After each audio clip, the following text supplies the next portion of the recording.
ఈ జీవితం ఎలా మారిపోతుంది?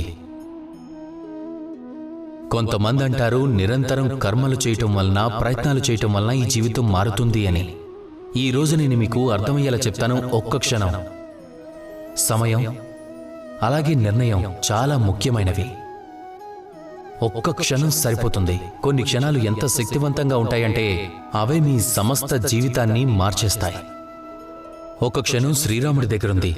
ఆ క్షణంలో తాను తన తండ్రి గారి ఆజ్ఞను పాటించి వనానికి వెళ్లాలా లేదా అన్నది నిర్ణయించుకోవాలి. తను వెళ్లాలనే నిర్ణయాన్ని స్వీకరించాడు. అప్పుడు సమయానుసారంగా నిర్ణయం తీసుకున్నాడు. అందుకే ఈరోజు మన అందరి మనసుల్లో ఉండిపోయాడు శ్రీరాముడు. అలాగే రెండో వైపు రావణుడు. తన వద్ద కూడా ఒక క్షణం ఉంది, ఒక అవకాశం ఉంది తన ఆరంభాన్ని శుభంగా మార్చుకోవటానికి.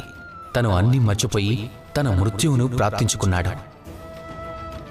ఈ నిర్ణయం అనేది ఖచ్చితంగా ఎప్పుడూ మీ చేతుల్లోనే ఉంటుంది. కేవలం మీరు సమయాన్ని అర్థం చేసుకోవాలి, ఆ క్షణాన్ని అర్థం చేసుకోవాలి, అలాగే మంచి నిర్ణయం తీసుకోవాలి. చాలా